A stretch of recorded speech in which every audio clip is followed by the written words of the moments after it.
Hello! Aujourd'hui on se retrouve pour une nouvelle vidéo, évidemment le bilan culturel du mois comme d'habitude. Si je suis habillée comme dans la dernière vidéo, c'est normal, je tourne le même jour et j'ai la flemme de me changer. Ce mois-ci, il y a eu pas mal de choses. Donc le mois dernier j'avais dit prends-toi un truc à boire, à manger, etc. parce que ça va être long. C'était pas si long que ça au final comparé à d'habitude, mais là je sens qu'il va y avoir pas mal de choses. Donc pose-toi vraiment tranquillement, prends-toi un truc à boire, à manger et on va commencer. Alors déjà je vais tout de suite commencer par les livres, comme ça c'est fait. En vrai j'ai lu pas mal de choses ce mois-ci, donc je te laisserai aller voir. En fait sous mes vidéos analyse il y a toujours toutes mes sources. Si t'es intéressé par des sujets comme les art and craft aux États-Unis, les jardins islamiques, ou encore de la bibliographie sur Eugène Delacroix et la liberté guidant le peuple, je te laisserai aller voir ça dans les barres d'infos. Mais en faisant mes recherches, j'ai quand même acheté un catalogue d'exposition qui s'appelle du coup Jardin d'Orient de l'Alhambra au Taj Mahal, qui était une exposition en 2016 à l'Institut du monde arabe. Et c'est un catalogue d'expo qui était super intéressant. Déjà, c'est aussi très joli à voir, qui va bien entendu traiter des jardins d'Orient. En fait ils vont revenir pas que sur les jardins islamiques, donc c'est pour ça qu'ils ont choisi le terme Orient. Et il va avoir plein de sujets autour de ça, par exemple les jardins mésopotamiens, le paradis achéménide, aux origines d'une tradition séculaire. Enfin voilà, plein de sujets autour de ça, et c'est un livre qui m'avait quand même vachement aidé pour la vidéo sur les jardins islamiques et qui m'a permis de nuancer et de clarifier certaines choses. Donc si t'as l'occasion d'y jeter un coup d'œil ou si le sujet t'intéresse, je te le conseille parce que tout simplement il est vraiment pas mal et si tu cherches de la bibliographie sur le sujet, je te conseille vraiment celui-là. Donc voilà, pour les livres globalement c'est tout, tu as l'habitude, il n'y a pas énormément de livres généralement dans le bilan. Et du coup, on va pouvoir passer à autre chose et on va passer au film. Alors, le premier film du mois, c'est 99 francs, qui est un film des années 2000, qui est une sorte de satire du monde de la publicité et de la communication, du coup dans les années 2000. Donc ça serait drôle de faire une nouvelle version maintenant, sachant que y a plein de choses qui se sont développées, notamment les influenceurs, etc. Donc c'est un film avec Jean Dujardin, c'est un film humoristique mais il y a aussi quand même une part quand même assez sombre dans le film. C'est assez absurde aussi. Après forcément quand tu le vois aujourd'hui tu vois de vieilles choses, hein, de très vieilles ordinateurs, etc. Parce que c'est le monde de la pub au début d'internet, des ordinateurs, etc. Donc c'est assez drôle parfois de voir ces choses là. C'était un film sympa à regarder quand même, donc ma foi je te le conseille si ça t'intéresse. Ensuite j'ai vu Requiem for a Dream, un film très good vibe, bien évidemment pas du tout. C'est un film qui va traiter des addictions, donc on le connaît principalement parce que ça traite de la drogue, mais il n'y a pas que ça. Par exemple la mère du personnage principal, elle va être... Enfin oui, ça va être une addiction aussi à des médicaments, mais pas pour les mêmes buts que son fils, la petite amie de son fils, le copain de son fils, etc. Et même si genre pour ce personnage là il y a l'addiction aux médicaments, etc., il n'y a pas que ça comme addiction, je te laisserai voir. Mais du coup ouais, c'est un film qui va traiter de tout ça, c'est un film qui est pas forcément facile à voir.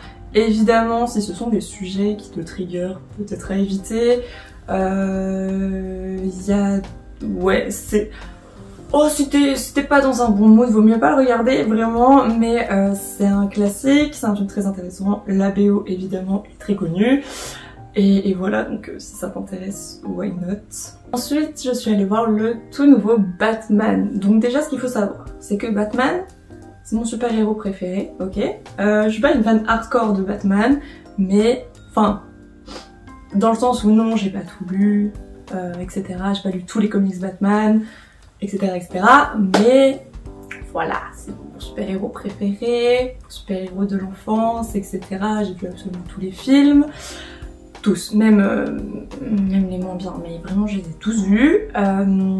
Et du coup, évidemment, quand j'ai entendu dire qu'il y avait un nouveau Batman, j'étais plus qu'heureuse. J'avais quelques petites inquiétudes sur le fait que ça soit Robert Pattinson qui fasse Batman. Non pas que je trouve que ça soit un mauvais acteur, bien au contraire, mais c'est juste, je sais pas, au niveau de sa tête, etc. Je me dis c'est Batman, Robert Pattinson, Batman, mais en fait ça marche très bien. Ça marche en fait super bien. Donc dans ce film là, on retourne vraiment sur les films Batman type enquête qui sont pour moi les meilleurs. Moi j'aime beaucoup quand les Batman c'est type enquête.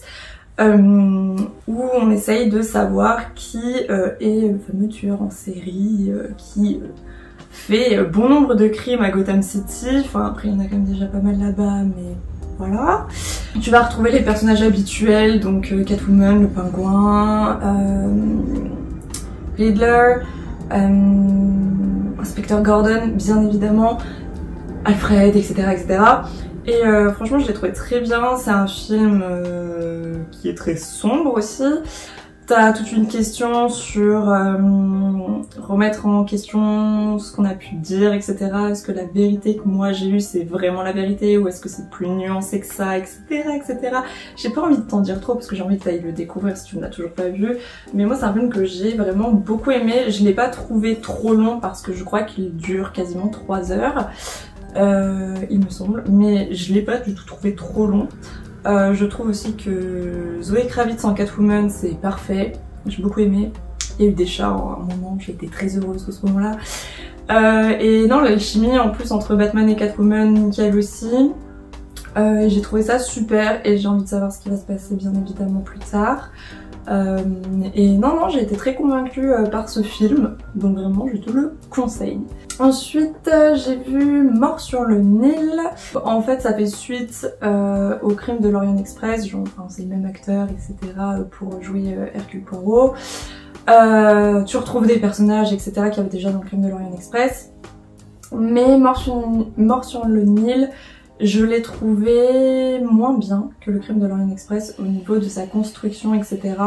J'ai trouvé en fait que le meurtre arrivait vraiment longtemps après. Enfin, je pensais qu'il allait arriver plus tôt dans le film et ça a été un peu long jusqu'à ce que le meurtre arrive. Je n'ai pas lu le livre, donc je ne pourrais pas te dire si c'est extrêmement fidèle au livre ou si pas du tout. Après j'ai été très contente de voir un peu d'Égypte, hein, je vais pas te le cacher, mais c'est vrai que comparé au Crime de l'Orient Express, je trouvais que sa construction était un peu moins bonne et qu'il y a eu quelques petits moments de flottement pour moi. Ça reste divertissant, etc. mais je te le conseillerais pas forcément, sauf si tu sais pas quel film regarder et que t'as envie de te divertir, pourquoi pas, mais voilà, sans plus quoi. Ensuite, j'ai regardé Alerte Rouge, le nouveau Pixar avec un panda roux. J'étais déjà au bout de ma vie quand j'ai vu que c'était un panda roux. Qui est du coup un Pixar qui va suivre une jeune adolescente d'une famille d'immigrés chinois qui habitent dans le Chinatown de Toronto. Et évidemment, elle traverse une période fantastique, l'adolescence, et on va la suivre sur cette période-là. Donc forcément ça parle adolescence, ça parle famille, ça parle communication au sein de la famille, ça parle de sa vie d'ado, de comment devenir un peu plus... de sa construction de soi, devenir un peu plus indépendant, etc. etc. J'ai trouvé ça très chou, et point important à noter, enfin je pense que tu as déjà vu 36 000 articles l'aborder, mais c'est un des tout premiers dessins d'animation, du moins Pixar, qui aborde le sujet des règles, parce que évidemment c'est quelque chose qui arrive quand même à l'adolescence pour bon nombre de jeunes filles, donc très contente, et puis d'avoir du coup la mère qui, dans un moment de panique, lui propose absolument 36 milliards de solutions de protection hygiénique et pas que des tampons, hein. Donc ça c'était un moment qui était assez drôle et qui est aussi important. Il me semble par contre que le mot règle n'est pas prononcé, si ce n'est peut-être par la meilleure amie, faudrait que je le revoie pour te confirmer ça. Si c'est pas le cas, c'est un peu dommage que le mot règle ne soit pas prononcé parce que pour que ce soit un peu moins tabou, faut un peu nommer les choses, et c'est pas un gros mot, donc voilà. Il me semble quand même que la meilleure amie le dit à un moment, je crois, et c'est plus la mère qui est gênée d'en parler un peu avec sa fille, qui est en panique en fait pour sa fille, qui utilise plein de métaphores pour parler de règles. Donc voilà, mais vraiment c'était, je l'ai trouvé très chou, j'ai adoré la colorimétrie aussi du film, c'est hyper coloré, hyper pop, les visuels, etc. J'ai vraiment beaucoup aimé, donc évidemment je te le conseille, hein, vraiment. C'est bien parce que vraiment mes deux gros conseils films pour ce mois-ci, c'est Batman et Alerte Rouge. Vraiment deux films qui n'ont rien à voir et qui s'opposent tellement. Il y a un film ultra dark avec un Gotham sombre au possible et un film avec un panda roux et une ville hyper acidulée. C'est super, mais voilà, ça c'est vraiment mes deux grosses recommandations en film. Et un troisième que je pourrais recommander aussi, qui m'a beaucoup plu, c'est le film Goliath, qui vient de sortir d'ailleurs je crois. Qui va revenir, facile sans citer afin je suppose d'éviter tout procès, mais tous les scandales qu'il y a autour des pesticides, notamment du fait que ça peut déclencher des cancers, des malformations, enfin il y a eu des articles récemment là-dessus, des malformations de bébés, etc. etc. Et ça va parler de ça va parler du coup de différents acteurs, que ça soit les victimes, les lobbies et la figure de l'avocat qui est là un petit peu pour mettre à jour en fait les pesticides là qui sont cités dans le film sont dangereux. Le pesticide principal du film n'existe pas hein, dans la vraie vie. Voilà, je pense vraiment c'est pour s'éviter des procès que c'est un autre nom qui a été utilisé. C'est un film qui est pas du tout fun, donc évidemment si tu ne te sens pas très bien en ce moment, peut-être que je ne te le conseillerais pas. Il y a une scène qui peut être choquante si tu es sensible, mais je pense que c'est une scène nécessaire pour réaliser la détresse. Là dans ce cas-là c'était une agricultrice qui a perdu sa compagne à cause notamment de son exposition aux pesticides, qui s'est trouvée démunie et face à une impasse, et elle a trouvé une certaine solution pour passer cette impasse. Je te laisserai voir le film pour ça, mais ouais c'est un film qui est très prenant aussi émotionnellement, parce que forcément tu compatis, hein, on va pas se le cacher, et parfois forcément il y a des situations que tu trouves extrêmement injustes et qui te révoltent bien évidemment, et du coup quand le film s'est fini et que les lumières se sont allumées, dans la salle personne ne s'est levé, il y avait un bon gros silence, en fait qu'est-ce qu'on vient de voir, la vie c'est de la merde, vraiment. Donc voilà, pour moi c'est vraiment un très bon film, et ce que j'ai bien aimé aussi c'est que du coup les lobbies, leur but c'est de vendre ces produits, etc., de gagner de la thune dessus en fait tout simplement. Et surtout qu'ils ne se fassent pas interdire, et les agriculteurs, les victimes, toutes les personnes touchées par ça, leur but c'est de les interdire pour ne plus mourir, voilà, ou ne plus être malade à la limite, mais surtout ne plus mourir en fait. Je pense que c'est un but qui est quand même sympa, voilà. Et tu vois en fait qu'effectivement le lobby et ces victimes-là, jamais ils ne se voient en fait. Il y a une seule scène où on va dire que les lobbies rencontrent un peu la réalité si on veut, c'est quand on a un face-à-face entre un représentant du lobby, des lobbies, et l'avocat qui défend du coup ses victimes. Et c'est le seul moment où on a un véritable lien entre les deux, et sinon en fait ils ne se voient jamais, et donc ça permet de montrer un petit peu, tu vois, que les lobbies, enfin, ils sont pas vraiment en lien avec ce qui se passe réellement, ils sont pas vraiment confrontés dans leur quotidien à ça, etc. Donc voilà, j'ai trouvé ça très intéressant, bien foutu, et voilà, moi je te le recommande vraiment. Ensuite, on va parler des documentaires, donc très contente, puisqu'au mois de mars, qu'est-ce que ça veut dire? Ça veut dire sur Netflix, Drive to Survive, donc c'est le documentaire sur la F1, qui revient en fait chaque année sur la saison passée de F1. À la différence des autres saisons, cette fois j'ai suivi toute la saison de F1, je suis devenue totalement matrixée, je suis absolument tous les grands prix, enfin ça va plus, tout ça à cause d'un mémoire hein, quand même, enfin bon bref. Du coup je suis vachement l'actualité de la F1, donc j'ai pu voir le documentaire en ayant vu toute la saison. Donc du coup, cette saison-là, je l'ai peut-être un petit peu moins aimée parce que le documentaire va beaucoup capitaliser entre la rivalité de deux pilotes de deux écuries différentes en fait qui se battaient pour gagner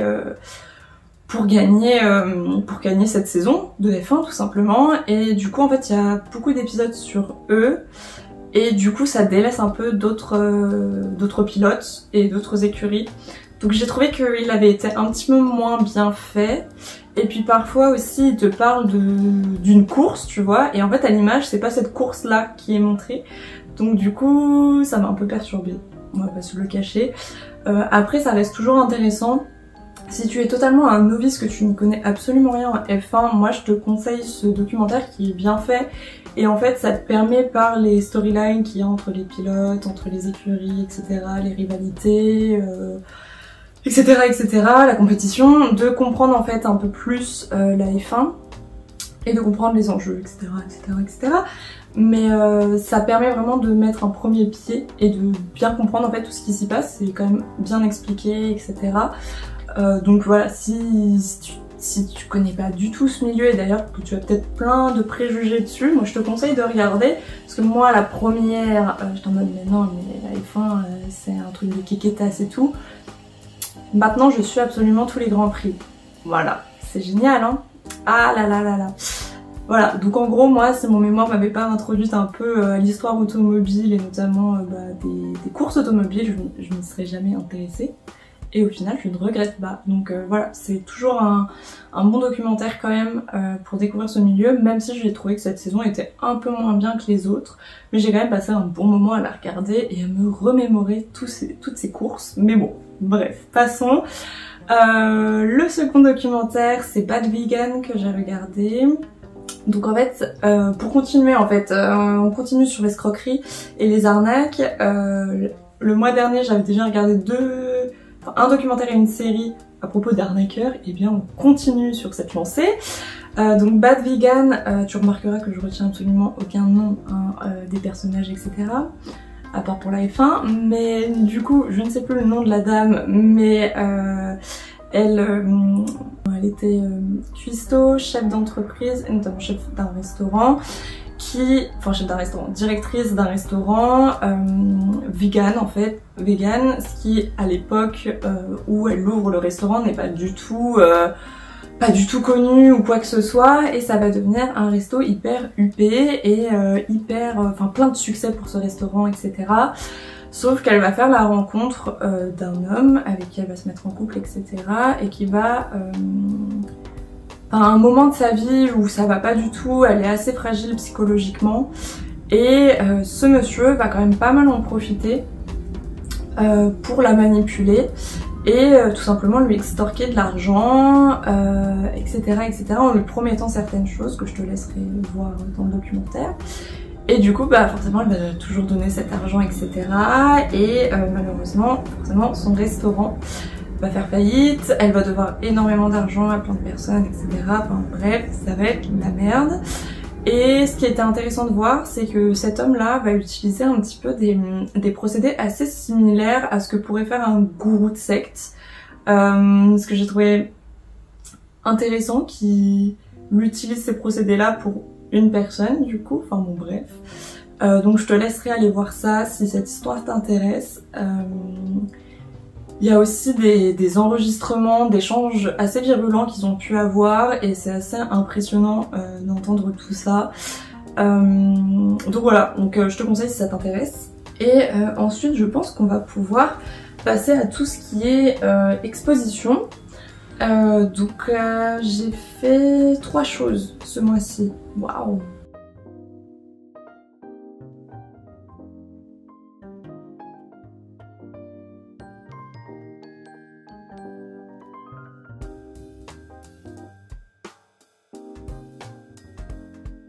Donc je pense qu'on va commencer par ce que je vois à côté de moi, qui est la collection Morozov à la fondation Louis Vuitton. Donc je n'étais jamais allée à la fondation Louis Vuitton parce que c'est pas forcément pratique d'y aller. Et deuxio, les tarifs, c'est une fondation privée, donc les tarifs ne sont pas vraiment sympathiques avec le porte-monnaie, hein. Donc comme je suis au chômage, j'ai payé que 5 €. Donc j'y suis allée.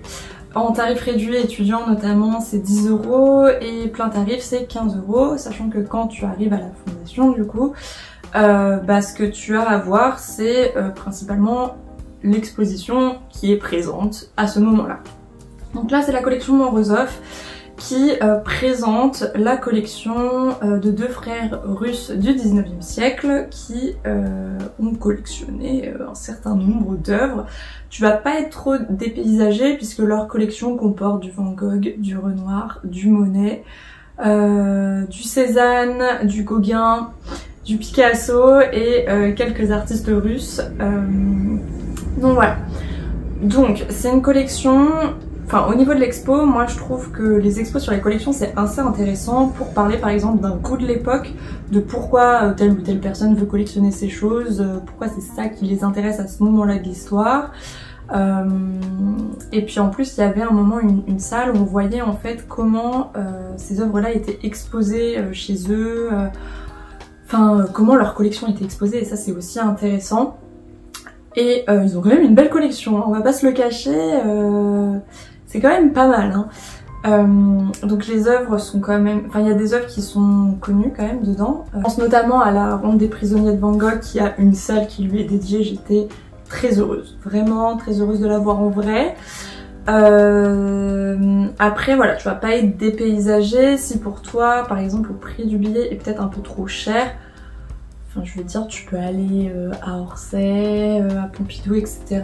Voir des œuvres similaires si tu peux pas te permettre de payer 15 balles à 10 balles. Enfin 10 à 15 balles, ce que je peux totalement comprendre, donc t'habites un peu loin aussi. Donc voilà, après il y a eu quelques petites choses qui m'ont gênée pendant l'exposition. Alors, il y a une salle qui a été entièrement dédiée aux œuvres de Gauguin. Gauguin, j'ai un énorme problème avec lui. Hein, comme avec Picasso, continuons là-dessus. Donc en soi c'est pas tant la faute de la fondation de montrer toute une salle réservée à Gauguin parce que les Morozov ont collectionné Gauguin. Bon, ça va de soi. Après, donner des informations supplémentaires sur le contexte et sur ce que Gauguin a fait en Polynésie française, ça peut être bien. Surtout que en lisant, en gros, voilà, là tu vois, ça par contre c'était vraiment bien d'avoir ce petit catalogue avec nous parce qu'en fait du coup t'as tous les grands cartels explicatifs qui sont là et ça c'est cool de les avoir à la main parce que quand il y a du monde et que t'as la flemme d'être dans la foule pour lire, comme moi par exemple, ça peut être bien. Mais par exemple, tu vois, quand on dit... Il faut que je te retrouve la phrase, parce que ça m'avait... Bah attends, je suis sur Cézanne, ça va pas. Parce que ça m'avait bien... Voilà. Alors, la galerie s'appelle Une journée en Polynésie, Paul Gauguin. Alors, il y a passé plus d'une journée quand même. Mais, voilà. Gauguin, l'ancien marin, rêve d'horizons lointains, d'un voyage vers un état sauvage aux confins de la civilisation européenne.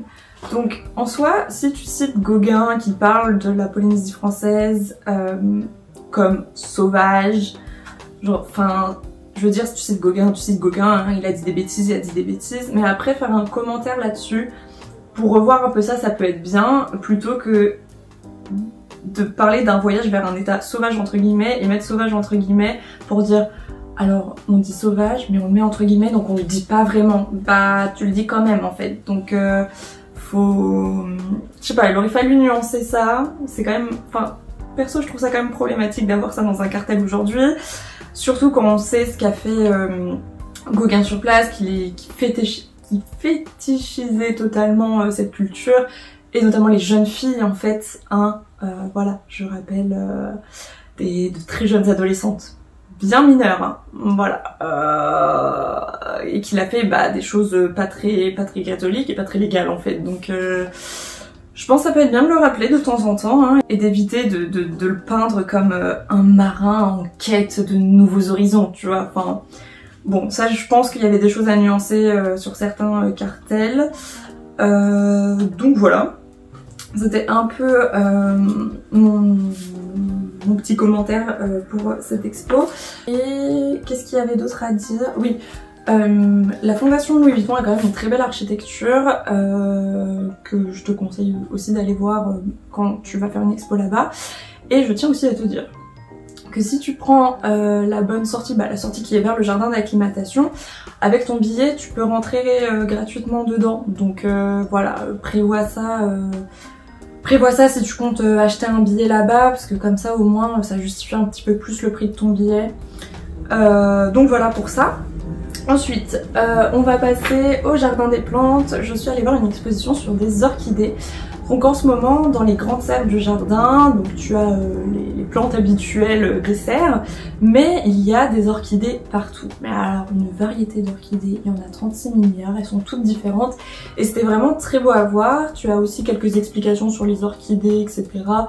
Moi, je t'avoue que juste voir 36 milliards d'orchidées de partout, ça m'a amplement suffi et c'était vraiment super beau à voir. C'est gratuit, il me semble, pour les moins de 25 ans. Et si c'est pas le cas pour les chômeurs, c'est gratuit. Voilà, le seul avantage d'être au chômage. Voilà.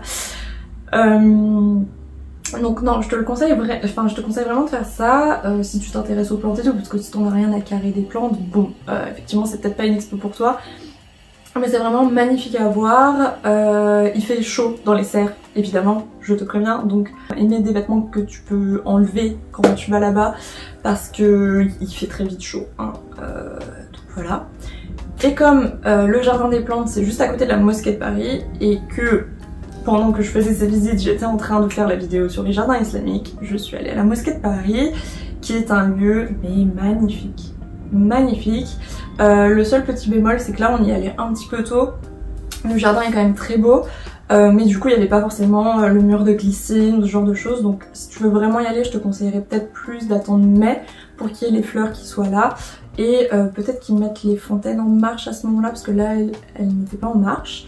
Et enfin c'est vraiment super beau à voir, hein. J'ai vraiment rien à dire, le jardin est beau.